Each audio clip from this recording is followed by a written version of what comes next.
রাধে রাধে, আমার ডেলি ব্লগে স্বাগত। এখন বাজে সকাল 11:30 আর আমি যাচ্ছি মাকে নিয়ে একটু হসপিটালে। রাস্তায় বেরিয়ে ব্যাগের টানে দেখো কি হলো, এত সুন্দর নখগুলো বড় করেছিলাম, একটা নখ গেল পট করে উল্টে। আর যেহেতু একাদশী, পুরো খালি পেটে হসপিটালে যাব, তাই জন্য মা একটা সন্দেশ কিনে দিল। সন্দেশ খেতে খেতে যাচ্ছিলাম রাস্তা দিয়ে। একাদশীতে যদিও আমি কিছু খাই না, কিন্তু তাও টুকটাক না খেলে মা খুব বকে। আর বাসে বসে রয়েছি, বাস তো ছাড়ছেই না। মায়ের শরীরটা সত্যি একটু খারাপ, তাই একটু চিন্তা হচ্ছে। ডাক্তার দেখিয়ে বেরালাম, এখনও 2-3 দিন হসপিটালের চক্কর কাটতে হবে। বেরিয়ে একটু ফ্রুটি খেয়ে গলা ভিজিয়ে নিলাম। তারপরে এই লাল লাল জামরুল খেয়েছি। আমি সবসময় সাদা জামরুলই খেয়েছি, লাল জামরুলটা প্রথমবার খেলাম।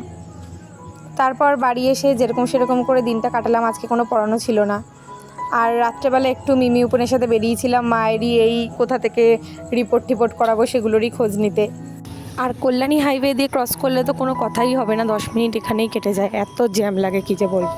বাড়িতে এসে 1 কাপ দুধ খেয়ে নিলাম গরম গরম, ব্যাস এভাবেই একটা সুন্দর দিন শেষ হলো। দেখা হচ্ছে পরের মিনি ব্লগে, টাটা।